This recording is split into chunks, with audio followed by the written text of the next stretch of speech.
كيف استعد وعايش معلقا اللقاء لهذه المواجهة الهامة للمنتخب الجزائري. وليد سموري يطلعنا على ذلك.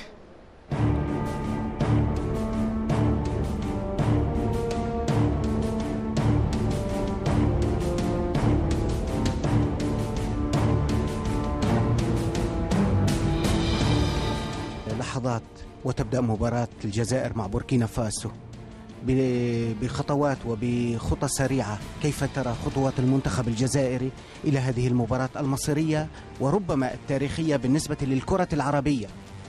أعتقد بأن المباراة بدأت من زمان، على الأقل منذ شهر، منذ مباراة العودة. في الجزائر بدأت أيضا منذ أيام بفضل الأجواء التي صنعها العشاق والجماهير. من الناحية الفنية أيضا بالنسبة للناخب الوطني بدأت أيضا منذ عملية القرعة. الآن لم يبقى أي شيء، لا بالنسبة إلي ولا بالنسبة للمنتخب، دقائق فقط وتنطلق المباراة. أنا أتصور وأتخيل تلك الأجواء الموجودة في ملعب البليدة، وأتصور وأتخيل أيضا تلك الأجواء التي تكون بعد المباراة. أتمنى أن تكون سعيدة وجميلة، لأنه المنتخب الجزائري بقي المنتخب الوحيد الذي يمكن أن يكون العرب مناصرين له في المونديال المقبل. تحدثت مع بعض اللاعبين في قمة التفاؤل بشأن تحقيق نتيجة إيجابية. نتمنى تسجيل الأهداف وتسجيل الأهداف بغزارة حتى يرتاح الشعب العربي، ترتاح أعصابنا مع بداية المباراة، ونتمنى أن تكون فرحة عارمة.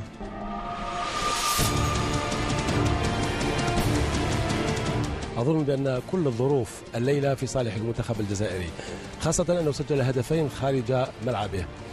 يكفي أن يسجل هدف، لكن هذه المباريات تكون عادة صعبة، لأن المنتخب البوركينابي نعرف بأنه منتخب قوي، لعب نهائي كأس إفريقيا الأخير أمام نيجيريا العملاق الكبير في إفريقيا. لكن الخطة التي سيلعب بها اليوم المنتخب الجزائري، وأيضا التغييرات التي حدثت في آخر لحظة مع إصابة بعض اللاعبين المهمين تعقد المهمة.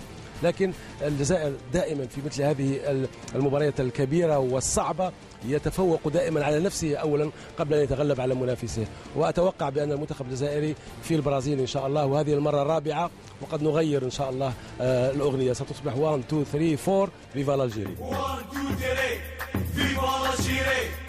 محاولة المراوغة وانطلاقة والتغطية، والحكم خلى الأفضلية وانطلاقة صعبة لصالح المنتخب البوركينابي. نقول هايل يا مجيد، هايل يا مجيد، من دون خطأ من أمام نقول هايل يا مجيد، خرج لنا الكرة من فضلك، لأننا بحاجة إلى هذا الوقت حتى نتنفس. هيا يا فوزي غلام، عد إلى مكانك، عد يا فوزي. كرة لمصلحة منتخب بوركينا فاسو، خطيرة. زيما موش يتمكن من الكرة.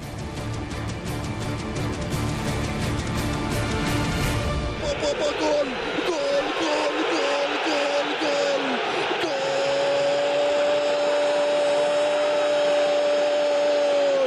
المنتخب الجزائري في المونديال، نعم، للمرة الثانية على التوالي، الرابعة في التاريخ.